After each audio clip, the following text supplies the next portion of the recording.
Check it out. What's going on, folks? It is time for another Kevin and Drew Talk Movies episode. Woo-wee. What are we talking about today, Drew?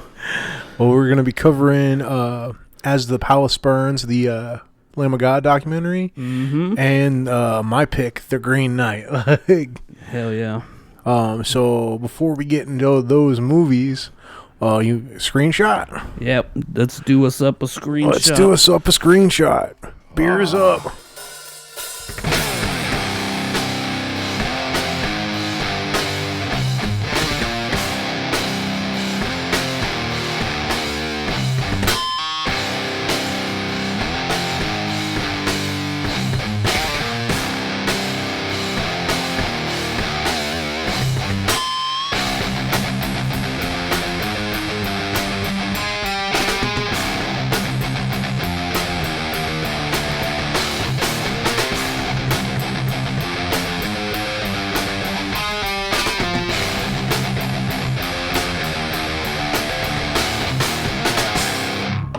Do like the night thing. Well, he was like holding the axe up or something. Yeah, holding it up in the air. So yeah, this should be an interesting episode, man. You know, yeah, for sure. First time ever doing a documentary, and that was also a movie. I think it's one of the few times we picked a movie that neither one of us had seen. Like, yeah, I think so. Yeah. Pretty good. Did you watch anything else? You want to go movie for movie? Yeah. So the first one I watched, I gave it another chance. I rewatched the Weird Al Yankovic parody documentary. Hell yeah! And I actually enjoyed it a lot more the second time I watched it. My sister fucking loved it, dude. It's funny, man. It is. Although I just love that guy. I kind of realized that Daniel Radcliffe is lip syncing pretty much most of the movie. Yeah, and it's like, and it actually, because it kind of threw me off for a loop the first time I watched it, but the second time when I was like more comfortable, like when I like kind of knew that's what was going on, right? I kind of thought it was hilarious because most of the time his mouth didn't line up with the words, and I kind of think it was intentional, and it made it that much funnier. Yeah. It's just like purposely ridiculous. You got all kinds of cameos in there. Yeah. Conan O'Brien, fucking all kinds of people. That one scene with Jack Black and there's just so many people in there. Yeah, I think Martin Short's in there. Fucking all kinds of people. Yup. The bassist from Queen is in that scene with Jack Black. That is actually the real bassist from Queen. Yeah, it's pretty funny. I think Conan's like Andy Warhol or something. That he's not Andy Warhol. Andy Warhol was he's one of the dudes from SNL. I can't remember his name, but that's where I know him from. Right. I think you're right. I think Conan is in. I just can't remember. Rainn Wilson plays the doctor. Yeah, he's like his manager or something, right? Yeah, exactly. Rainn Wilson, he's great, man. He was Fish Boy in the Thou House of a Thousand Corpses. Yep. Before he was Dwight from The Office. Anyways, I only got a couple movies. I watched The Pianist. Okay. Have you ever seen it? Adrian Brody? Yeah. I want to. I know it's a movie he won an Academy Award. Fucking very good, dude. Yeah. Like really, really good. It made me want to deep dive into some WW2 shit, you know? There's an interesting factoid about him doing that movie.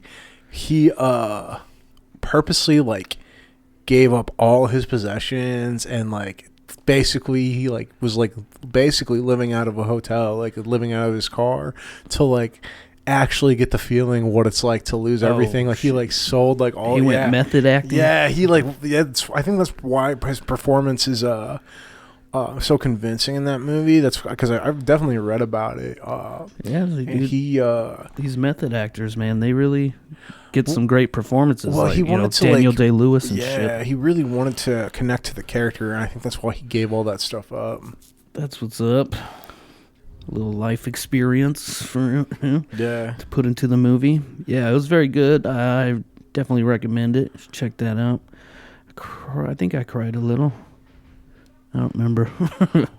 It's pretty good. I think it was like, I forgot where I watched it. Anyways, what else you got?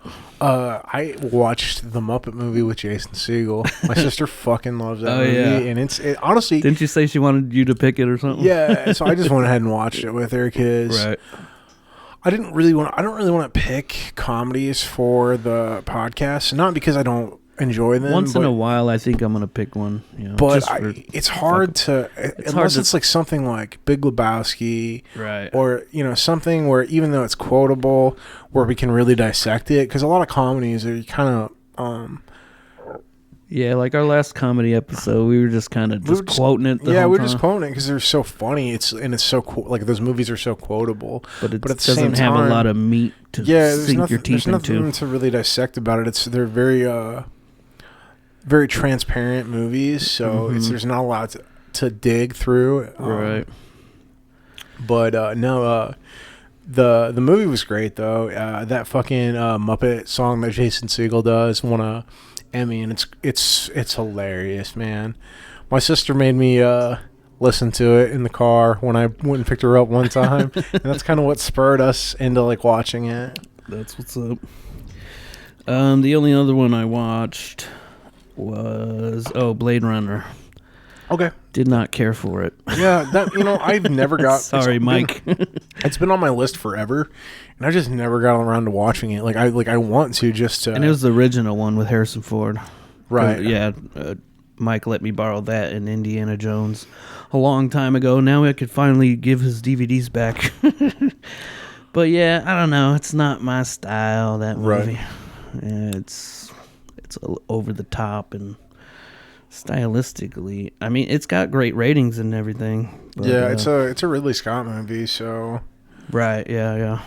But yeah, that's all. I was gonna watch Dinner with Andre. Have you heard of that? No. Oh, it's like some old movie. Basically, it's just dude having dinner the whole time. Someone said to watch it as if it were a podcast because they're just talking and shit. But gotcha. Yeah, I'm gonna have to check that out. HBO. My sister also made me watch. I think it's Chu Wong Fu. Thank you for everything, Julie Newmar. Yeah, I've seen it. It's Patrick Swayze. Yeah, it's Wesley Snipes. It's a pretty funny movie, man. It's John Leguizamo. It's pretty well done. Honestly, the best fucking actor in the movie is Wesley Snipes. Yeah, like he's like so convincing as a drag queen. It's hilarious, man. It's like he really like sells it, and Leguizamo's like sassy kind of. Yeah, exactly what you expect out of like a gay Latino. Yeah, it's pretty damn funny. Yeah. They just they like end up in like a small fucking town. Yeah, it's like some town in Iowa, it's like where they never, it's like they don't see it's a that culture sort of shock. thing. Yeah. Fish out of water. Well, and then Sean Penn tries to like rape Patrick Swayze's not Sean Penn. Sorry. Chris Penn. Chris Penn tries to rape Patrick Swayze's character, but then when he goes up his skirt and realizes he's got a dick, like there's that get your hand off my dick, buddy. Like, that cracks me up every time. And then he was pissed about it, right? And then he tries to get it. Well, that's the whole thing. He's like they're not real women. Like they're right. It's like, dude, you were the one that literally he was like, no, please don't do this, and you fucking just went straight up got a handful of dick. Like that's on you, man. That's why no means no, bro. Like yeah, that's a fun movie. Old Swayze, man. Did you watch any other movies? No, that's it for me. So I watched the new Justice League movie, the Flash movie. It was okay. In theater? Yeah. Nice. Because I went to a matinee, so it was only like $10. Right. I'm thinking about going to the theater for Oppenheimer. Oh, yeah. I will say the best part about The Flash was Michael Keaton coming back as the Batman. Oh, yeah. He stole every scene he was in. He was awesome. He was so fucking good. And then the girl that plays Supergirl was really good too. They probably had the best scenes in the whole movie. Right on. I also saw, I hate to admit this, I was bored and I wanted to get out of the house, and I was like, well, I have like 5 hours until I pick my sister up, and I was like, I don't know what I'm gonna do. So I went to the movies to see if I could find a movie I wanted to watch. I ended up watching the fucking new Transformers movie because it was a cheap matinee. It was like $8. I can't get into that shit, dude. bro. It was so bad, man. I instantly regretted it like 20 minutes in the movie. I was like, this is so fucking Anybody stupid. Notable? No, it's just fucking Transformers. No, Mark Wahlberg. No, there wasn't anybody famous. Shia LaBeouf. Nope, he's not in it either. I mean, they've been making those movies for so goddamn long now. Yeah. Honestly, like low key, I went to see it too because I used to watch Beast Wars when I was a kid all the time. And so they brought like those characters in the movies, but they kind of totally butchered them. So I just like, it was doubly disappointing for that reason. I was just shit on my childhood, Michael Bay. Just shit on my childhood. I remember seeing the trailer and when I was at the theaters, I was like, that is not for me, dude. I can't. Yeah. It was bad. Can't do those movies. Really bad. Yeah, I mean, I like action movies, but they have to have a concise plot, man, anymore. Like, I just can't get behind them. Yeah. It's just not my thing, man. I want my movies to have a fucking story. Have some substance. Yeah.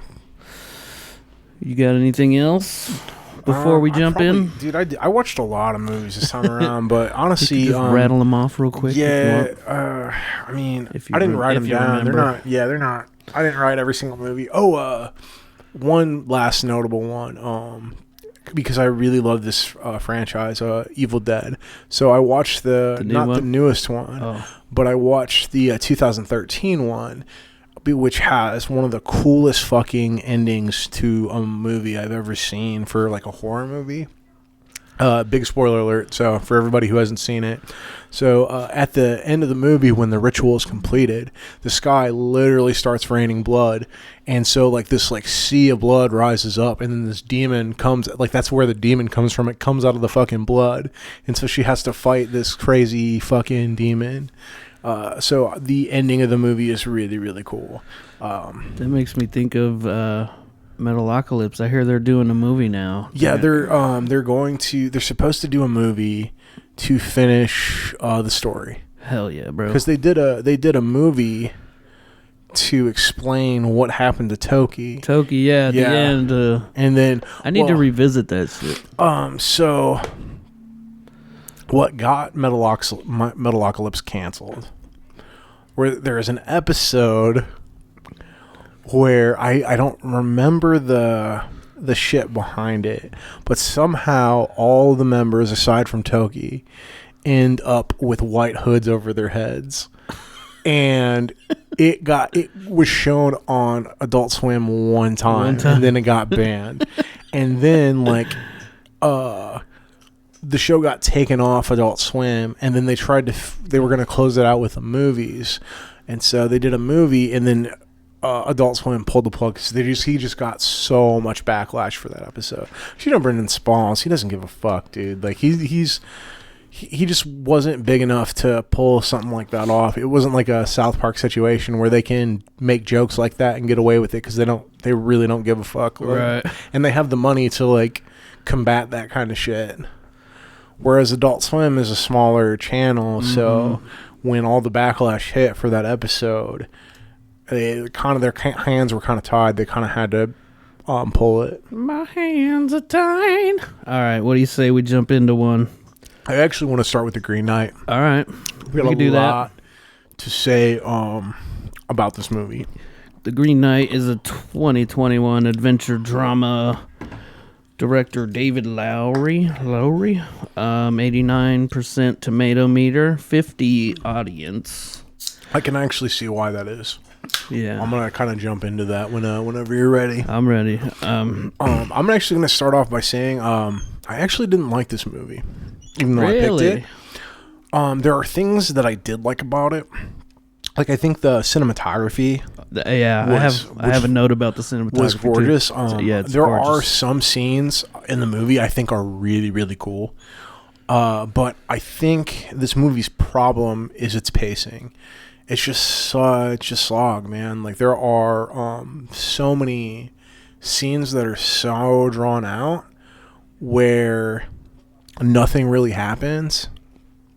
I think it's to disadvantage of the movie. I'm gonna make another point is so essentially he's on a quest for knighthood, but unless you kind of know what like the knight's vows are, there's like things that you're gonna miss, because I actually there were like things I didn't remember about like the history of knights and stuff like that I had to actually go and look up to make sense of some of the stuff that I was watching. And so essentially what it is, like his entire journey, he is actually failing as a knight, one task after another. So knights are supposed to be pious, right? So he's kind of already failed that test as a knight he's supposed to be knights are supposed to be chastity, chaste until they're married, but he's already going to a brothel. So like that's his first failure. Like he fails right off the bat. His second failure is actually with the Green Knight. So knights are supposed to be chivalrous and honorable in combat, but what does he do instead of showing the Green Knight mercy or having a fair battle with him? He chops his head right off. He just shows brutality and chops his head off. Right. So he fails that test as a knight. Interesting. The next part is so it kind of makes sense what happens to him in the forest with the thieves. Yeah, Barry Keoghan. I love that kid, dude. He's great. So knights are also supposed to be generous. So when that thief is offering to give him information, right, he only gives him 1 coin, even though he probably has a lot more money than that on him. Yeah. So he's also being tight with his money. He's being kind of greedy. He's being kind of greedy. Yeah. And so I love that actor, dude, Barry Keoghan. So that's his next failure. Like, so essentially all his way, like his entire journey, he's failing as a knight. Like, so that's kind of what I do find interesting about this movie. As in most, well, you wouldn't unless you. Also, he kind of cheats on the other woman, right? And I was that's another thing. She wipes like jizz on him. Yeah, well, she gives him a hand job, right? But and she's a married woman, so like he's like literally just breaking every end. The whole thing was that green sash is supposed to be his protection. It's the thing that's supposed to protect him. Yeah, and he tarnishes it. So he no knight. He breaks his own jizz on him. Well, he breaks his vow to his family. The last another really one thing that I did catch that I didn't have to look up, that I knew right off the bat where he failed, was when that lady of the night, when he goes to her cabin and he starts to derobe, and she's like, "What are you doing? You're a knight. You should know better. Knights are supposed to be chivalrous towards women," but he's already trying to fuck this girl he just met in a cabin in the woods. Yeah, isn't she like dead or something? She's like a ghost or some shit. She is dead. So it's like it makes sense because that was kind of doing a little bit of research. Each like big scene is part of his journey into manhood and to become a knight and to accept his fate. And at each major event, he fails. So he essentially, it's kind of interesting because Gawain's, depending on the story, is supposed to be like one of the most virtuous knights. So it's really interesting that the movie kind of flips the folklore on its head, and instead of being this super virtuous knight, he's kind of a bastard. Yeah. Like, I feel like I like a lot of movies where the lead actor is kind of an asshole and like a dislikable person. It makes it very interesting. Yeah. I mean that was kind of gripping for me. I just think that some of the sequences, either, I'm not saying it needed more action, but I think there needed to be either more clarification of like the event going on in the quest, you know what I mean? Because there's so much left to the audience that I think unless you're someone like me who has already kind of like studied like old knights and like read King Aurthur and stuff like that, where you kind of have an idea of like what history and like the fables kind of are about, and their values and stuff. Unless you kind of already know that, I think in some instances that's kind of why I didn't enjoy it too much. It's because, I mean, even knowing some of the things I knew, I still kind of I felt like I had to go back and do a little research for like certain things to make sense.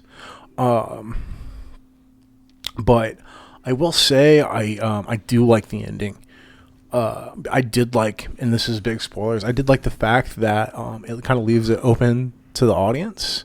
So you, but it kind of seems like Gawain's character is killed in the end, because it's him finally accepting his fate, and him like, it's like him actually becoming a knight by, you know, doing I feel like that end sequence where he becomes the king and like essentially there's a lot jam-packed into that. Well, essentially it's him almost having like it's either, can take it one of two ways, is it's his life flashing before his eyes, and then him realizing the kind of life he'll lead if he continues to be the person he is, if he doesn't change. Right. That's how I took it. So that's like one way to take it. Or another way you can view it is that the Green Knight is showing him the future of like, if he keeps going down this path, this is going to be the outcome. He's essentially going to become this dark king, and the kingdom is going to fall. I tend to lean towards the former, where it's kind of like it's him kind of soaking everything in before he accepts what's about to be dealt to him. I think in that is kind of the end of the movie is kind of redemption for his character, because he's accepting his guilt and his faults. Takes the sash off, and he's like, now I'm ready. And he's like, you know what? I've been very unknight. It's kind of like, you can kind of, he doesn't say it, but it's definitely implied that he accepts that he has not been knightly, and that in his death he will be a knight. Like, and that's kind of and I think he also garners the Green Knight's respect. Now to like kind of break down stuff that's more vague that I kind of found interesting. So when we see King Aurthur and the Queen, they're like decrepit and old.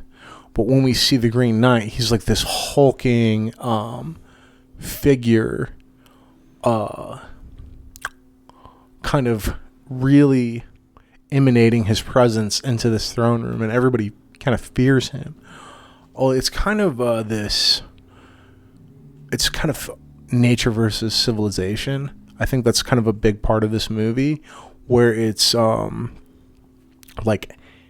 like when he asks where's the Green Chapel, and they tell him he's in it, like, you know, the forest is the Green Chapel. It's very much like a man versus nature. And in the end, nature always wins. Yep. I mean, they're like, and I kind of looked up some interviews with the director, and he kind of says something similar. Like, it is very much like it's about man versus self, but also about man versus nature, and that's kind of why Arthur and the Queen are kind of represent civilization's like feeble attempts to kind of hold itself together, and like while they're kind of going against nature, like they can never really stop it or win. Mm-hmm. It's a very interesting movie, man. Just for a brief description of the movie, it's this. You know, what is he? He's like his nephew, right? King Arthur's nephew. King Arthur's nephew, yep. And this fucking tree guy comes. And it was like Christmas or something, right? So it's Christmas. I can kind of break it down. So it's Christmas Day, and Christ was born. Well, his mother isn't present. Really, what this is it's essentially Gawain has lived this life of luxury because he's the nephew of the king. So, you know, he goes to brothels every day. Mm-hmm. He drinks, eats, like he lives a life of like gluttony and greed, and he lives a very unchivalrous and unknightly type of life. Yeah, like and his mother does not approve, and it's not ever stated, but it's pretty obvious his mother is the one that summons the Green Knight, and part of it is. I didn't catch that, but yeah, that kind of makes sense. And that's kind of because she's like a witch or something, right? Yeah, and so you kind of because the Green Knight doesn't show up until after his mom performs the ritual, and the letter that she stamps with the green seal is the one that the Green Knight hands to the king. So it's essentially the Green Knight comes about by Gawain's mother. It's essentially her way of forcing him to be a man and to become a knight, because he's he's avoiding his responsibilities. Like she's, when she's asking where he's been, when he's gonna get married, when he's gonna become a knight. Like it's So yeah, the Green Knight comes in and he's like, and it's sort of a game. He says, right? It's that he challenges someone to try to strike a blow on him or whatever. To have the bravery to do so. Yeah. And, but he says, like, in a year, you must meet me at the Green Chapel so I can, So I can return the reciprocate, favor. Yeah. The same thing. So whether it be a scratch on your face or a fucking... chopping off your head, yeah. Exactly. So, yeah, he ends up chopping off his head, and then... a year passes and he has to go to this fucking Green Chapel. He has to make an adventure. It is a very adventure movie. I kind of like that aspect.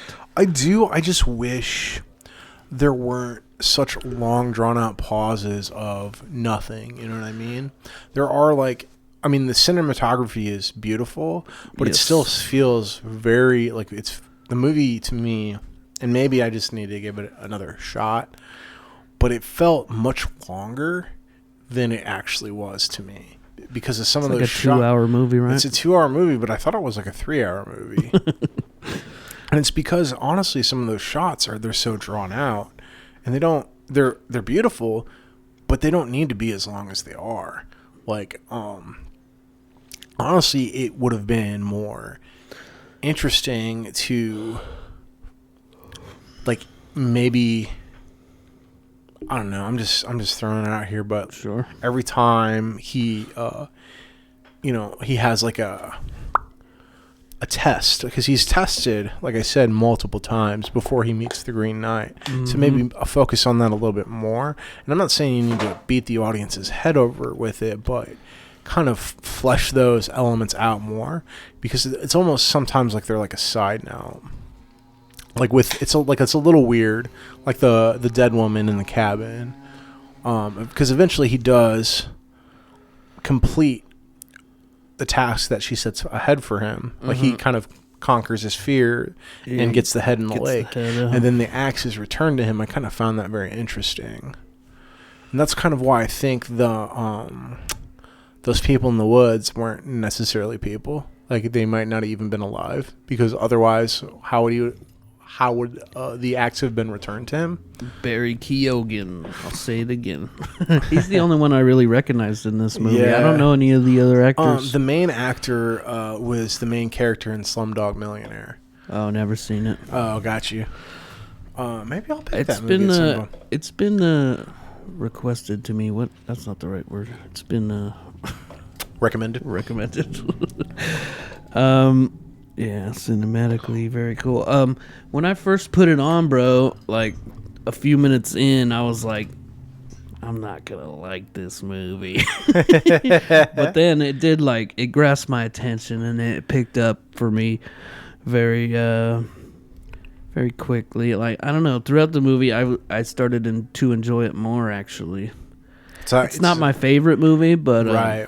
It's kind of better than the first few minutes. I was like, oh god, this is gonna be a rough one. Yeah.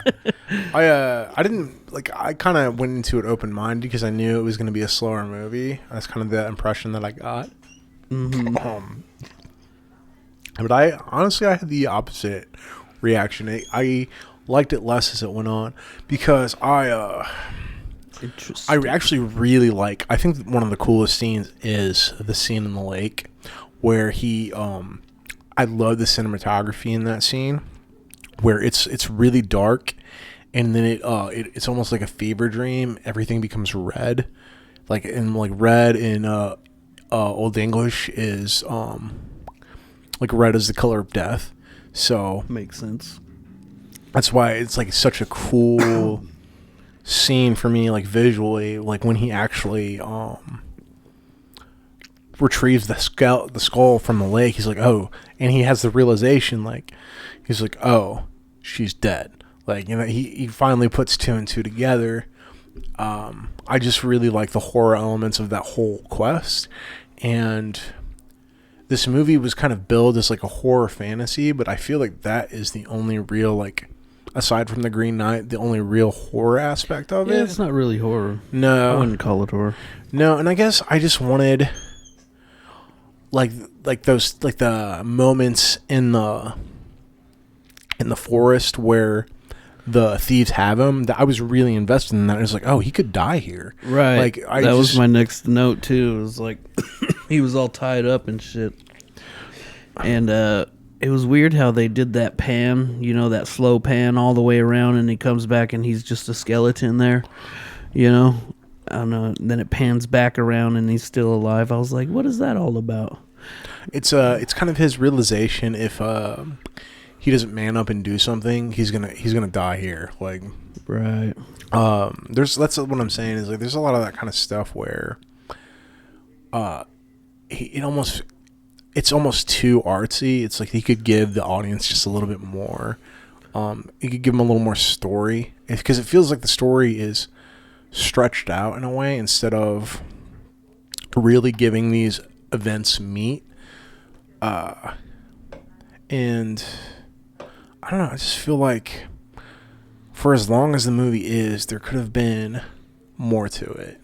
Because when you break it down, it's a very simple movie.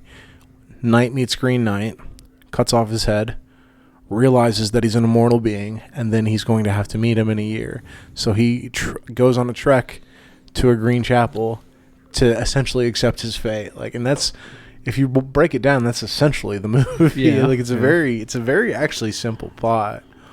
I appreciate there are subtle nuances to the movie. I just I feel like more was focused on the cinematography. Like, I feel like it was almost more of an art project than a movie, because it feels like there's more attention to the actual shots than to what's actually going on in the story sometimes. That's just kind of my initial impression watching it. Yeah, I didn't get that feeling, but I thought it was pretty interesting.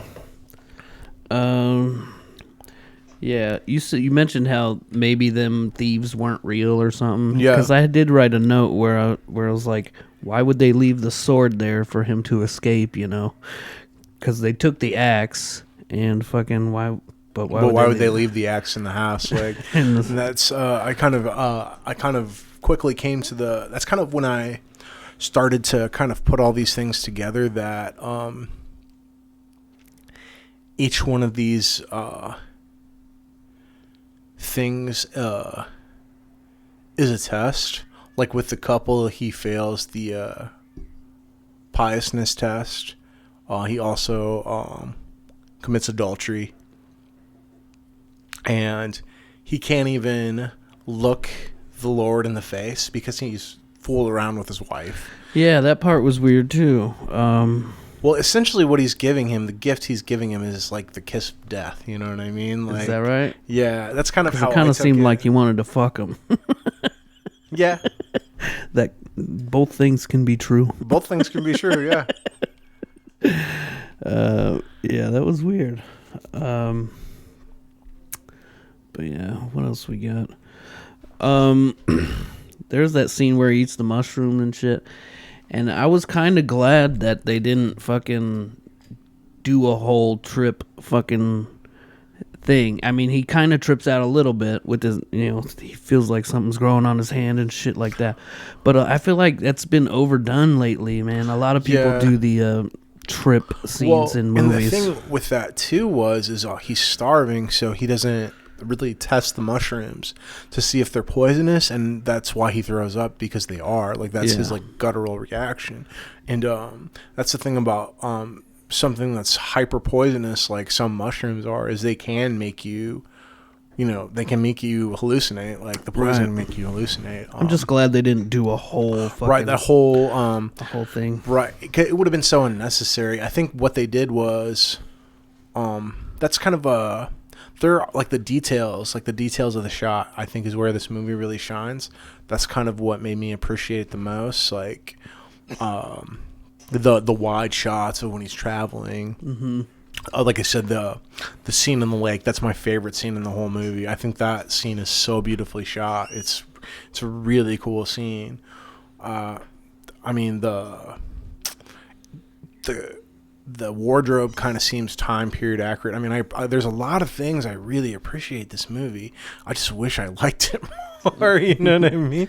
And this is an A24, man. We've done a lot of A24s on here, bro. We did Everything Everywhere All at Once, Lamb, Florida Project, fucking all kinds of them. It's because these movies fucking rock. I mean, there's a lot. I'm sure they're not all great, but there's a lot to talk about. They take chances. Though. A24. There's a lot to talk about in these movies. Yeah, substance.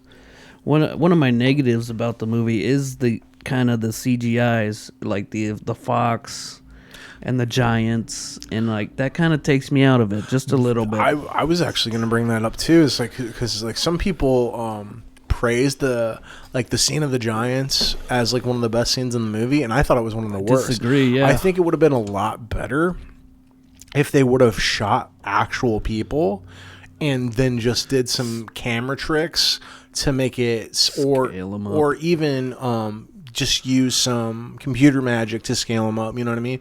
But I think it would have been better to superimpose real people, and then just like put makeup on them. Yeah. Because the CGI in that section, the fox didn't bother me as much. It kind of did me. Because I understood it wasn't supposed to be like a real thing. It was more supposed to be his guide on the end. Because the fox doesn't really, correct me if I'm wrong, but I don't think the fox really shows up until he eats the mushrooms. Like, that's kind of like around the time it shows up. I think he starts following him a little before that or something. But right. Yeah, it was around then, I think. But the part that really took me out of it was the scene. I really didn't like it. I just found it to be weird and unnecessary, because I didn't find that. That's kind of what I'm talking about. It's like there's some like artsy scenes that aren't necessary to the movie, where they could have just focused on core events and really made the audience connect with those moments, and I think they would have hit home harder. Mm-hmm. And then there's the point where the fox starts talking and shit, and you're like, all right. But he's like warning him to not proceed ahead or else he'll die or something, right? Yep. And it's like, I don't know. What do you take from that? That's because is the fox supposed to be like part of his subconscious or something, telling him to? I don't know. That's kind of the good and bad thing about this movie is it just leaves essentially everything open to interpretation. Yeah, which makes it fun to talk about. But it's fun to have some of that, but like not. That's kind of back to my earlier point. I really feel like the art of filmmaking was more taken into consideration than really solidifying the story and his interaction with other characters, because the dialogue and interaction with most characters feels pretty quick, and then there are kind of a lot of silent moments in the movie where it's kind of just him versus nature, which is fine if you want to focus on that, but I think there needs to be just needs to be more. There just needed to be more. Sure, yeah. Did you rent this movie or did you? I rented it. I watched the free version with ads. See, I just can't watch. I know I hate it, man. It does kind of suck. I've tried to watch. I have the Vudu app, and I've tried to watch movies on there, and I just get after like an hour, watching like 20, 30 ads. I'm like, fuck this. I can't do it anymore. It's too much. I've just grown too accustomed to. And they be doing it the ad-free life at shitty points in the movie too, when you're really invested. Yeah. Yeah. He reaches the Green Chapel. He bitches out, or so you think. That's funny how he just runs away. He's like, no. I can't do this. Yep. He just really gives into like his true character. And there's a lot that happens right there. He travels home and fucking he knocks up the one girl and then ends up, they took her kid or something? So what happens is, and it's just something that's been mentioned before, because before he leaves, she's asking him to make her his queen. But because she is a common girl and she is a prostitute, it would look, and that's kind of like where you kind of see the truth of his character, is clearly he cares about this girl. I mean, he at least spends enough time with her and tells her all his secrets, but he doesn't have the strength enough of character to go against the grain, which, I mean, isn't really something that happened a lot. I mean, it was common for knights, lords, and nobles to essentially have a mistress along with their wives, which is why they tended to father so many illegitimate children. However, he doesn't have the strength of character to give her an answer or to, fight against his family. So essentially what ends up happening is he gets her pregnant, but because she's a commoner, he can't marry her because she isn't of noble standing. But his son technically is. Like, he still has a noble birthright. So he takes the child and marries another noble. Oh, yeah. And interestingly enough, the noble he marries looks a lot like the girl from The Cabin in the Lake. Well, she just has more makeup on. I thought she looked like the other one that jerked him off. No, the one that jerked him off actually looks like the one he... It's technically, it's supposed to be like... Is it the same actress? Essel, yes. It's the actress that plays Essel, the one that jerks him off. She just has long hair and is wearing makeup, so that's why she looks different. Right on. And that's why he is so confused when he sees her at first. Yeah. Because she looks so much like Essel. So, yeah, I mean, it goes through like his whole life and then finally cuts back to him where he's there kneeling in front of the Green Knight. And, the sash that was supposed to protect him from any harm, he takes that off, like we said earlier, so he can be a noble knight and get his head chopped off. Dies honorably. Yeah, dies honorably. Like, accepts his responsibilities. Mm-hmm. Anything else about this movie? I think I'm about done. Yeah, no, we deep dived into this, man. Like, I told you I had a lot to say. It's a very interesting movie, man. Yeah. In a lot of ways. Rewatchability, I would, but it'd probably be a while before I would. I almost feel like it needs a rewatch. I feel like this is one of those movies you need to watch it at least twice to really... Yeah, maybe next time I watch it without ads. Right. And I think another thing that threw me off is I watched this movie during the day, and it's such a dark movie. I feel like it made me miss some things. So I would go back and watch this movie at night the second time. A Green Knight. Where do you rate it? I mean, based off I give it like a 6, man. That's kind of where I'm sitting. That's about where I'm at too. 6, maybe 6.5, and that's because I think there was a lot of positives about the movie, but yeah, I just think it's a little too drawn out for my taste. Sure, yeah. I wrote, about 6.5, but has potential to go up. That's what I wrote. But yeah, there you have it, folks. The Green Knight. It's a decent watch. Maybe check it out. But only maybe, if you feel like it. if you're up to it. Shout out fucking Larry. He's the one who recommended this movie to me, and I think he really likes it. I think he's a big fan of it.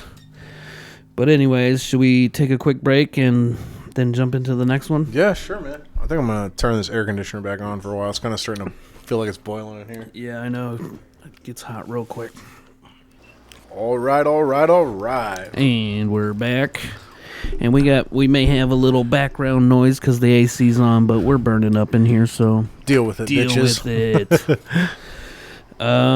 Our next movie is my pick for this week. It's As the Palaces Burn, the Lamb of God documentary. This came out in 2013. Director Don Argat. 81% tomato meter, 89 audience score. Tagline, the only way out is through the fire. By the way, I didn't say the tagline for Green Knight. That was, when honor was everything, when courage made kings. That works. Yeah. It's fitting, I guess. Yeah. I think the tagline for this movie is much more befitting. The only way out is through the fire. Yeah, I mean... So you had no idea about what this was about, right? No. I mean, you heard about... Big spoilers. Like, I mean, I had known that Randy Blythe had been arrested in the Czech Republic, and I knew he had done, like, he was on trial for murder, but I didn't really know any of the backstory or how deep it actually went into it, because I thought it was just like a kangaroo court, you know, and it's like, it's just bullshit. They're just picking on metal bands because they're, like, fucking weird guys. I didn't, like, know, like, the real details behind it. I will say, my bad. I did really like the first half of the documentary where it was more focused on them fans. And their because you can tell they love their fans, man, and it's really cool. And it was how big of a Lamb of God fan are you? Me, I like their music. I'm a huge fan. See, I'm not a huge fan. I remember when As the Palace Burns. And what's the album after that? Ashes of the Wake. That's right. Before it, yeah. Laid to Rest, all those songs. Yeah. Ashes of the Wake. Omerta. So I actually, when I was younger, I actually liked As the Palaces Burn more. I really fucking I still like that album more. Yeah, I do too. So I really more people tend to go towards Ashes of the Wake though. Yeah, but for me, it was always As the Palace Burn. I think that album 11th Hour, Ruin, fucking, great songs on there. Fucking shit slaps, man. But after those two albums, I kind of fell off them for a long time. And what's funny is I didn't really listen to a lot of their newer stuff until we covered Descending. And then I started going back and listening to more of their other albums. Sacrament. And honestly, Sacrament kind of became my favorite album. A pretty great album. So I was actually Black and the Cursed Sun. Oh yeah, dude. Rules. That's my favorite song on the album. I love that song, dude. There's some badass songs like "Walk with Me in Hell" and of course, like "Redneck's" a good song. "Descending," obviously, which we covered. The pieces to all we lost.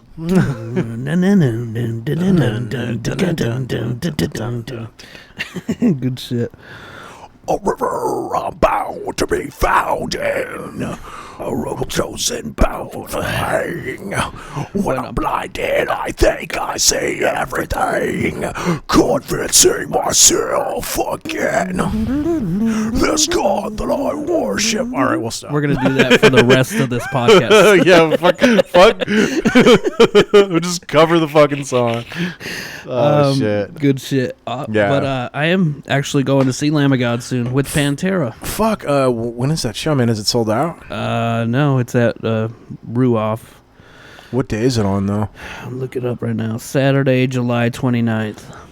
You want to go? I fucking really do. I've never seen Lamb of God live, man, and I've always wanted to. And it's going to be a bunch of us there. We're going to have a big old fucking group. It's on a Saturday? Yep. Can you request off or something? Yeah, fuck it. I think I'm still got like a month left to request off. Yeah, I'll talk to my boss about it on Monday. Yeah, fuck it. I want to go. I'm taking my sister's favorite band is her two favorite bands are Bring Me the Horizon and Fall Out Boy. So I'm taking her to that concert on the 16th. But fuck it, dude. Yeah, I want to go. I want to go see Lamb of God. I've never seen them before, so I'm not the hugest Pantera fan, but honestly, I like them well enough, I guess. Honestly, man, there are. I think Sandblasted. That's my. It's not like the album that everybody loves, but I think that's their best album. It's got like Sandblasted Skin. It's got a lot of bangers on it. They've got some good music. I just don't like a lot of their mainstream shit. Like I don't like Cowboys from Hell. I think Cemetery Gates is a good song. Yeah, I think Cemetery Gates is actually on Sandblasted. That album is good, but a lot of their like well-known songs I actually don't like that much. Welcome to Kevin and Drew Talk Music. We totally could, dude. I'd be down to review albums. It'd be cool. I've had that thought before. Anyway, back to this documentary. Yeah, sorry, it starts off and you see Randy. He's at that at the river. He was like, I used to live here under this bridge, whatever, He's like, I didn't even have the van. I was just living down by the river. And it really makes you realize what that dude has been through, man. It's pretty wild. It's a lot. It's like, it made me appreciate the things that I have. Because, I wouldn't say, I haven't had an easy life. But I've never been so hard up that I've been homeless. Like I've been at least been fortunate enough. There have been low points in my life where I've been like really fucking poor. Mm-hmm. I've definitely had moments where I was like, fuck, this could be the thing that breaks. Just barely scraping by. But I've never been so poor that I've been homeless, man. So I can't even fathom like how hard that fucking is, man. Like how living like that. Fucking terrible. Yeah, man. He talks a little bit about imposter syndrome, which a lot of famous people bring that up. But he's like, I feel like they're going to find out, and I don't know who or what they're going to find out. But when they do, it's all over, and that kind of rings true to the second half of the movie. Where. I would say, too, that it seems to me that Randy is a really humble guy. Like, especially ever since he'd gotten clean, like, and sober, and he quit with doing drugs and drinking. Like, he seems to be a very humble human being. Because I've, not, like, famous musicians, but, like, music icons that are, like, niche. A good example of this, it's someone that's kind of said something similar, is Henry Rollins. He's kind of said the same thing. He's like, one day I feel like all this is going to be over and I'm going to be back in that McDonald's fucking flipping burgers. He's like, but you know what? I'm going to appreciate the ride while it lasts. Like, sure. And I feel like, you gotta. I feel like some of the best musicians are the most humble people, man. And Randy, especially in this documentary, seems to very much be that. Like, just a very humble dude. Honestly, the whole cast of those guys they all seem to be pretty humble guys, man. I know. I love Mark Morton. That's why I try to look like him. I got the beard and I got the long hair. Who is the dude with the gray beard and the gray hair? It's John Campbell. Dude. I have a pic from John Campbell. Yeah. Dude, I swear to God. When I saw Lamb of God John Campbell is what Mike is going to look like when he's like 45. You think so? Dude, I swear, Mike looks just like that dude. That was the one thing about the documentary that threw me off. Shout out Mike Brown. I was like, John Campbell looks like an old Mike Brown. I was like, this is fucking crazy. I'm sure he'll take that as a compliment. It'll be funny seeing Mike go all white, just a silver fox. He'll go from Mike the Gray to Mike the White. Mike, the previous co-host of these episodes, good guy. great head of hair. Yeah, it's been a couple of weeks since I've seen this because I watched it and then I let you borrow it, right? So I'm trying to remember. They talk about the early days. They go over some of that old shit. They go over like the fight they had in the Philadelphia DVD where, Randy and Mark Morton were fighting, throwing fists and shit. That's just funny.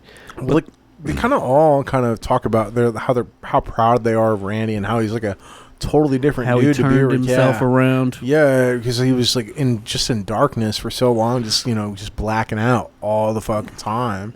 Heavy drinker. Yeah, and I'm sure other drugs. Oh yeah, for sure, man. But it was also fun to see them interacting with these fans and like how much, it was really interesting. Like the places this music, like these fans were in, like. The guy from... I know. That's what they wanted to do with this documentary is to turn the camera to face the fans and how passionate these fans are, the metal community, how it's all kind of like a big family. Well, and it's really interesting that even across different cultures... Yeah, they go to all kinds of places. Like the girl in India, she's just like a fucking girl in a metal band in America. Like, she's not... Granted, her culture is probably much less... accepting of this music and of like the style. And probably the same thing for Colombia, man. Like I'm sure that's not like something that's like widely accepted in Colombia either. Yeah, they went to Colombia, Israel, India, Europe, and then they end up going, Well, the Europe isn't surprising, man, because metal is fucking huge in Europe. I mean, like you think of like the Scandinavian countries and like Germany and Italy. A lot of those places, man, metal is super fucking big. Like, yeah, and it just shows you how much this music means to people, like right, because it's and to us personally. Yeah, we've been fans of this genre. For a long fucking time. Kids, dude. Man. Like, I've been fans of this fucking music for 35 now. Fuck. So, basically my whole life. Yeah. Like, I mean, not when I was like a little kid. Right. But probably since the time I was like, probably around 10, 11 years old. Yeah, when you're a little kid, you'd listen to like what your parents your listen radio. to. Yeah, I think you start to have more of a turning point. Around the time you're probably about 12 or 13. Form your own opinions about music. It's about the time you're about 12 or 13, I would say. And that was really when I started getting into this music, man. I remember going to my first Ozfest, bro. And for me, that was 2006. Mine was 03. Shit. And I went 5 years in a row. 3, 4, 5, 6, 7, yeah. See, I went to 6, but it was the free one, so I didn't have to pay for it. So yeah. I went to that one in Missouri, of all places. No shit. What a weird. I remember Static X played. I think Hatebreed. I remember seeing Whitechapel there. I think no, that was another that was another thing altogether. Yeah. It was Nile. Nile was the death metal band I saw there. They're fucking awesome. Hell yeah, good times. Man, I remember seeing Cradle of Filth on the second stage out there in Ozfest, and just they were kicking up so much dust you couldn't even see the band, bro. Yep. Some dude punched my friend Ryan in the back of the head, so he fucking kicked him in the face and knocked him out cold. And then he came running up to me. I didn't see it happen, but I saw the kid lying on the ground, like in the pit. He came out. He's like, "All right, we gotta go. We gotta get out of here." Oh my god. Oh man. Here's a quote. It was as much a drinking club as it was a band, is what he said. Oh yeah, they were all heavy drinkers yeah. and shit. Which is interesting, man. Which I think was like, in the early days, I think that was a big source of turmoil for the band, Yeah. I mean, I think that was probably when Thomas was still a part of us. I think there were times where we fucking drank a lot too. Shout out Thomas. Yeah, he's straight edge though. Yeah, well, I think that was a source of his frustration because there were times where like I agree. There was a couple shows, man, where we like you, me, and Josh. We got after it. We got after it, and we We probably should have waited till after then. I mean, well, that's what caused us to make the rule, man. It was like, okay, no more drinking or smoking before the show. Like, save that shit for afterwards. It's a good rule. It's a great rule, man. So when they were in India and they were playing a gig or whatever, they go through the crowd and talk to people, and some of these people traveled 24 hours or more just to get there to see Lamb of God. One dude said he's traveled by like 48 hours by train. Yeah. I was like, that's fucking crazy, dude. Well, I don't think they get many fucking shows like that. You probably know what I not. No, man. They're probably very limited around their parts of the world. You know. Yeah. That's crazy. Imagine traveling fucking 2 days. I would say probably one of the few, like, South Asian countries where it's easier to come across metal shows is probably Japan, because Japan is kind of been on the rise for a long time, and it's because of this band called Deer and Grey, which is strictly a Japanese death metal band. Like, they're the biggest Japanese metal band in the world, and they kind of paved the way for that music. I mean, I don't think it's not a mainstream thing as much as it is in like America or Europe, but I mean, it's much more accepted there because of them, because they really trailblazed the way for that there. And I'm like, there are like a handful of Asian bands like that, but I mean, like, places like China, India, you're not really going to kind of see that music because they, it's not really part of their culture. It's something very foreign to them. Right. Which is why it was like kind of so cool. I was like, oh, fuck, they're playing a metal show in India and this many people turned out for it? That's crazy. Yeah, it is crazy, man. But when you think about it, though, man, they probably had like 10, 20,000 people show up to that show, right? But the population for India is 1 billion people, dude. So it's like not even 1% of their population showed up, you know what I mean? So it's like less than a percent of the population probably listens to that music. Praise Allah. That's Muslim, not Hindi, but it's okay, man. Like, I was just quoting Mark Norman. He always says that. Shout out Marky Mark. Fucking love Mark Norman. Dude, anyways, he's so funny. So let's get into the meat of this movie, man. Yeah, okay, they go sure. to all these places, and then they go over to the Czech Republic, to Prague, and they stop him before he can get off the flight. There's police and everybody just waiting for Randy, because apparently, what was it? It was like a few years before. So it was 2 years before. Apparently, the accusation was that Randy had pushed a fan off the stage, and that fan hit his head, which led to a brain aneurysm, and then he died. Went into a coma and then went died. into a coma and he died. So that was the accusation. Yeah. So they stop Randy. They just take him into custody. They take him into custody. And so, what's interesting, and I'm going to say this, especially after watching the movie, if these events happened in America, it would have been a very, very short case.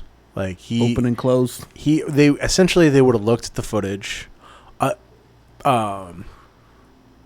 and that would have pretty much been it, because there's not any instance. What do you say? You're saying he would have got off? He would have got off right away. Because when you watch the footage, the first time the supposed person that is pushed off the stage, he doesn't get pushed, he jumps off the stage. Yeah.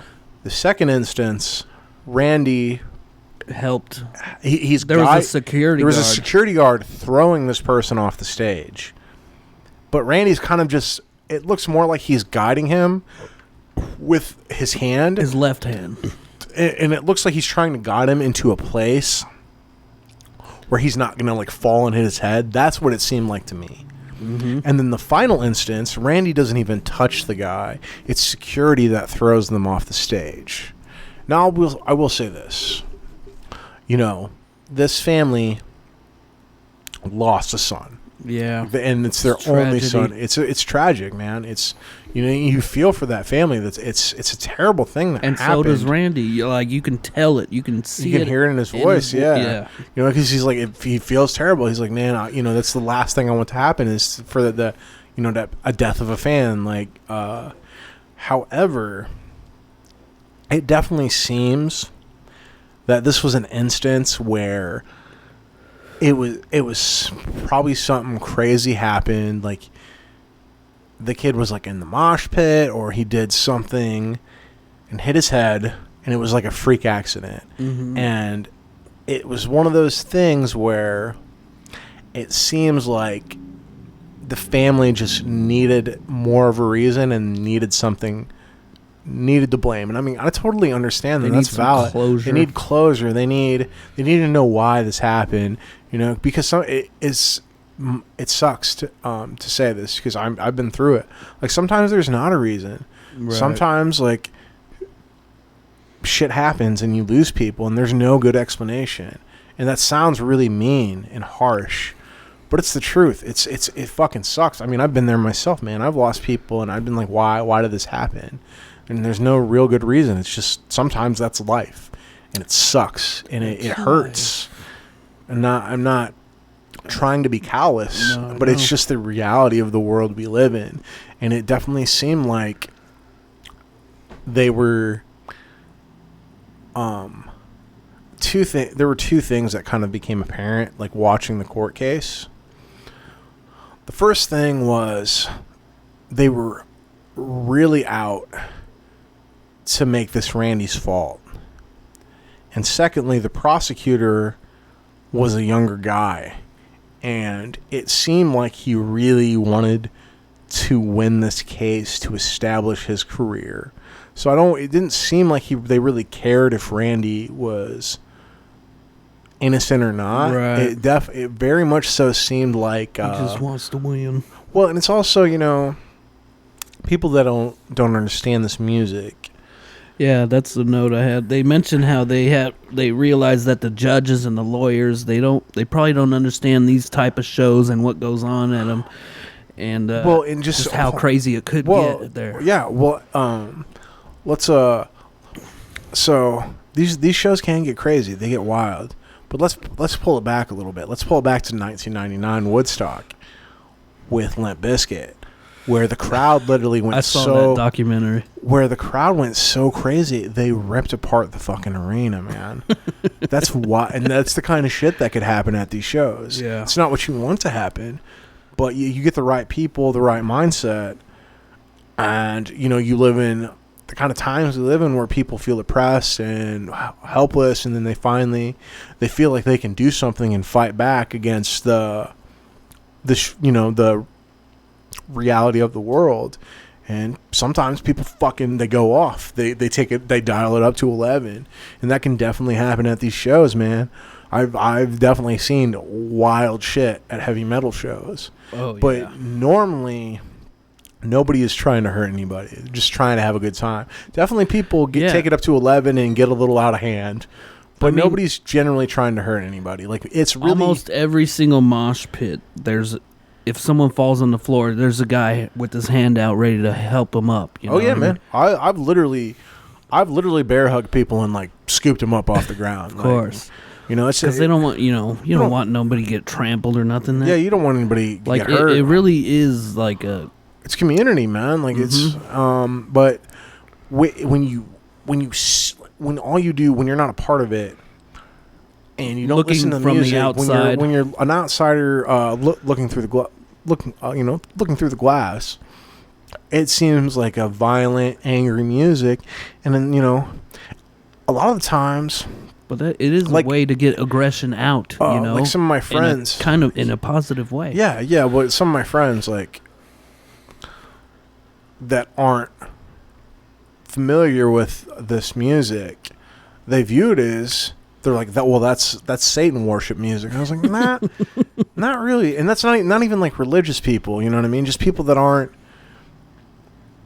really familiar with heavy metal music, and they hear it, they're just like, that's That's devil worship music, right? Like that's and then these places like they're devil worshippers. Devil worshippers, yeah. Well, and then really it definitely you kind of get that vibe from the court too when they're in Prague. They're like, well, this is these are evil people. They like their music is evil. Like it's violent music. It's really not. But it's really not too. Most of the people that I know that listen to metal are fucking laid back stoners like you. Like, coolest people I know. Right. Most chill motherfuckers. Right. That's because we get that aggression out in the pit. Well, it's not productive, but but it's that release of tension. It's man. A release. Yeah.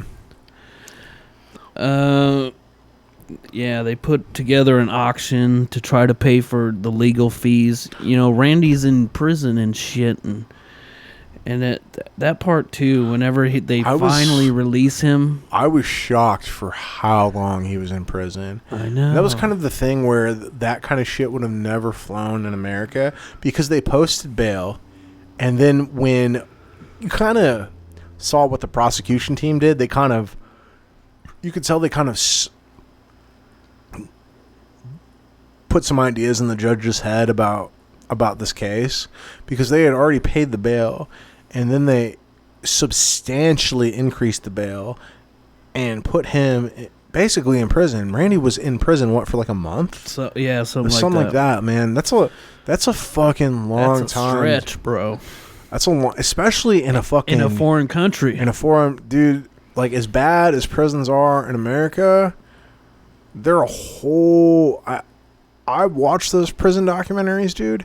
Prisons in other, like, places that aren't America, like, they don't have as many people incarcerated. Like, that's more of an American practice. But the people that are in those prisons they're supposed to be there. And that's why they're so much worse. Because, like, those people are, like, they're guilty. And, Randy ended up on the next album. He ended up writing about a few songs about his experience there. I think 512 was one of his songs. I think that was like his prison cell or block or something like that. That's a great song. My hands are painted red. You know that one? I'm gonna throw it on after this. Hell yeah.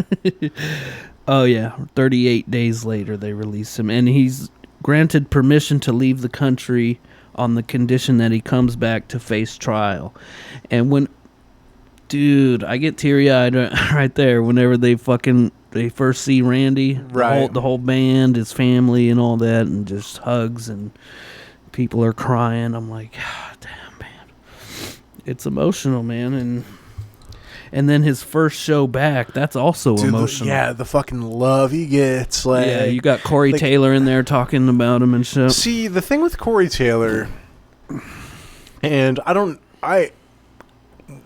the way he was talking about it, I was like, I don't know, man. It didn't seem genuine or something. Yeah, it didn't seem genuine to me, you know what I mean? I kind of got that vibe.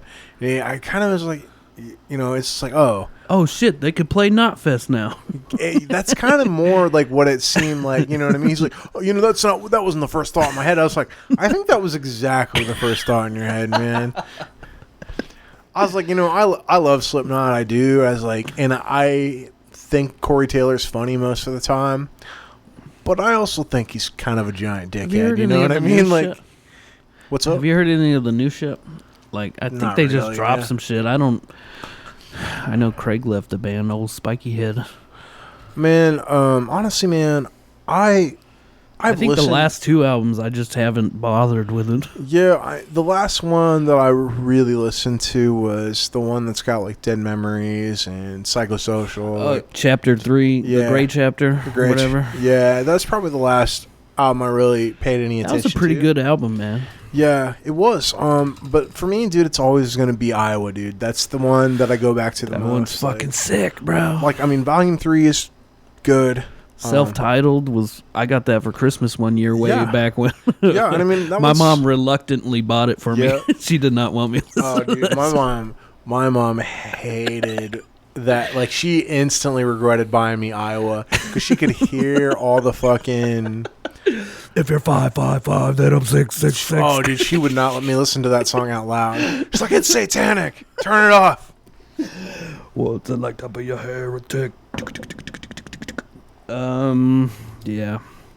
And then, there's some witness testimonies when they go to trial, whenever. See, and that's kind of, I already suspected, for one, it had been 2 years. And for two, like, when you hear, like, the witness testimony, you can kind of hear that shit kind of doesn't add up with what they're saying. You know what I mean? It seems kind of... There was that thing with the video, and there was that guy in the video, and then he came forward, and he was like, no, I am not... I forget the kid's name that died. Yeah. But he's like, no, that was me jumping off the stage right there. See, that I think that was the most damning piece of evidence against the prosecution, when the person being pushed and thrown from the stage was not only not the person that was deceased, but it was another person that was actually living. That kind of completely... Now, here's the kind of something that I thought about. Mm-hmm. Because they only have 32 minutes of footage of the show. So they kind of cut the footage early for that show. But if recollection serves me right, that show was, anywhere from 45 minutes to an hour. So there's still, possibly like 20 to 30 minutes of footage that we don't have. So we won't ever really know what happened to this kid. But what we do know is the footage that the prosecution was using was not legitimate. It wasn't even the person that they were saying it was. And I think that ultimately damned their entire argument, because then all the witnesses, we saw Randy push him off stage. That completely I think it's incredulates, something like that. Incriminates? No. Essentially what I'm saying is it makes their... It makes their argument... it doesn't... I'm fucking... I'm too tired. We're brain farting right now. Yeah, I'm too tired to word properly. Call in if you know. I need to phone a friend. But yeah, we're getting... about to the end. What I was going to say is it essentially invalidated their argument. There you go. Yeah. Good job. You did it. I did it. It took me 2 minutes, but I did it. Oh, the kid's name was Daniel. Daniel's uncle comes and testifies, saying he does not think that the full blame lies on the accused, a.k.a. Randy. And then the ruling, bro, how fucking tense were you for the ruling, bro? Yeah. I mean, we know what happened, so it could be because, Lamb of God has been out there doing it for forever. For like 10 years after this. Yep. But it's very fucking gripping and just intense, bro. And then the ruling, total exoneration. Yep. Again, emotional. Yeah. And he didn't even... It's like he didn't even believe it at first, because they were translating. It's different language. He had a translator, and he had to have a translator the whole time he was there. Yeah, and that's another thing too that had to really suck, man. Like, take that into consideration, where you're being tried for essentially something you didn't do, but your defense is kind of weak, because you don't even speak the native language that you're being put on trial in. Like, that's got to be incredibly difficult, man. So there's got to be things that get lost in translation in a situation like that. For sure. Lost in Translation. I've seen that movie. Have you? Subpar Bill Murray movie, man. I know. I didn't like it. It's like an art house movie. People really love it. Scarlett Johansson. Didn't love it. Didn't hate it, but didn't love it. I think that's like a Sofia Coppola, I think. Coppola. There are movies that are like that have been done so much better. Like, but anyways, yeah. So this wasn't the actual intention of the film. They wanted to do a whole documentary about their fans and everything. But then when this happened, it was like, well, we got to document this now because it's a crazy thing that's going on. And it's a great watch. I actually saw this in theaters. Can you believe that? No shit. Yeah. I didn't even realize it got released. Yeah, they had a limited run. I had to drive to Plainfield to see it because that was the only showing close to me at the time. It was tight though, man. It was cool. Just a bunch of metalheads in the theater just watching Lamb of God on the big screen. Good times. Rewatchability? Sure. I don't know. I don't know if it'd be something I'd rewatch again just because, like, it's a pretty straightforward story, you know what I mean? So, like, once you watch it, you kind of, you have the full story. Yeah. So, personally, for me, I think I've seen it, like, 3 times by now so far. Personally, for me, I don't think I would watch it again just because I like Lamb of God, but I got the story, and I'm not a super big Lamb of God fan, so it's not something where I don't feel like I would sit down and rewatch it a bunch of times. Sure, I get that. What about rating? It was good though, man. It definitely had me gripped. Like, especially I almost wish they would have done another documentary with their original intention, like, because I found that to be so interesting. I'd give it like a 7, man. I nice. I think it was done well, like, and I think it was interesting. It felt a very true documentary because they were really just kind of going with the flow of the events, like, and it was happening in real time. Yeah, it's as they were trying to film a doc. Yeah, and I do think that it's kind of interesting where the things that, like you mentioned earlier, the things that Randy was apprehensive about ended up becoming true. Like, right. Yeah, dude, it's crazy. My rating, I would say probably an 8, dude, because I really love it. I love this band. I've been a fan since fucking forever. And it's heavy. It's real. And Randy, dude, when he's like, they show him like practicing for the trial and shit, and he's like trying to get they're like grilling him with questions and shit, dude, and he's just like, to the best of his ability, trying to just be as real as possible. Real and honest, yeah. Honest. Yeah, great fucking movie. You can't find it anywhere. Sorry, fans, if you like to watch these movies before listening to the pod. Good luck trying to find it. You probably have to find it on DVD or something. That's why I let you borrow it. Right. But there you have it. There's only one thing left to do. You know what that means. Pick our next movie. Yeah, I actually made a new list of movies because I want to try and pick stuff that neither one of us has seen before. I like that. So, do you know what movie you're picking? Yes. Okay, go ahead, man. All right. Well, this is another first for the podcast, you know. Okay. And it's because it's one we've already done. Dun dun. Me and Mike. Not so you haven't seen it. Okay. But we've already done it on this podcast, but I want your take on it. You know, sure.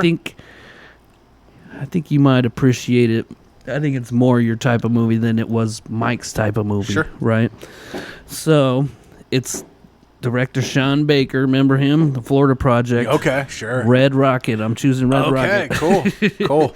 I fucking love this movie, dude. I am going to... Fireworks outside. I'm going to choose a movie called Manchester by the Sea. Oh, I've seen it. Shit. It's really good. Okay. I haven't seen it, so it's on my list of movies, though. Pretty good. See, and the thing about that movie, too, is when I watched it, like, not even that long ago, a few months, and but it was spoiled for me because I listened to a movie podcast. And oh, shit. So, but even that, I still fucking liked the movie. I mean, I could rewind it and pick something else. If you want, it's up to you, man. Have you ever seen Schindler's List? Yes. Fuck. Seen all these movies. I've seen it once. What about Mulholland Drive? I have not. David Lynch. That's David Lynch. Yep, that's what we're going with then. Okay.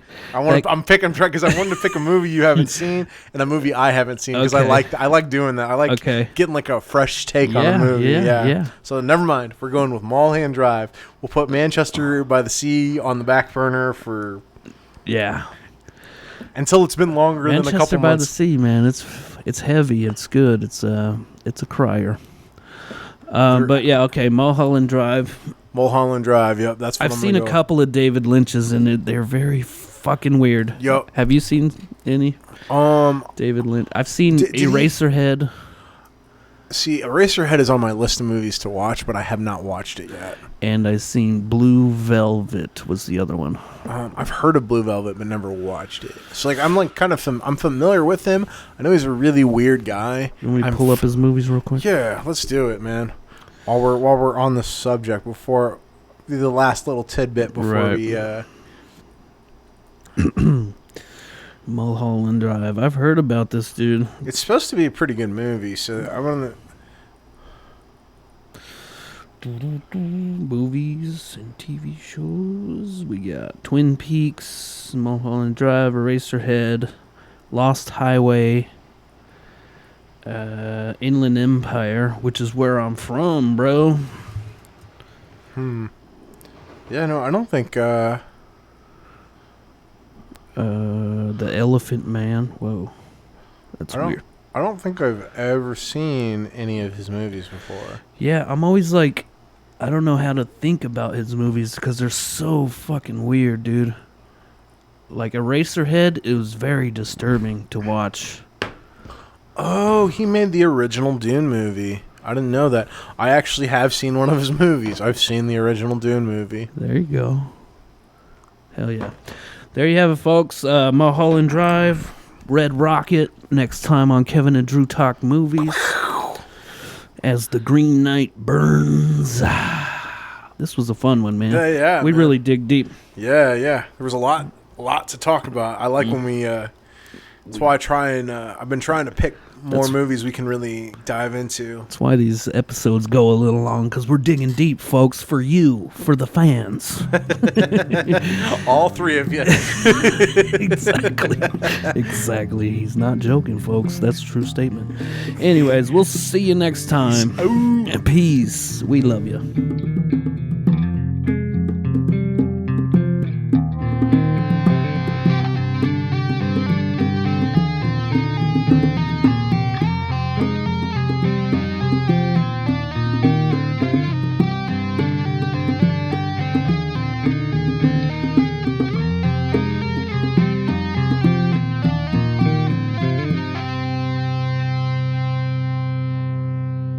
Convincing myself again. This God that I worship. All right, we'll stop. We're going to do that for the rest of this podcast. Yeah, fuck.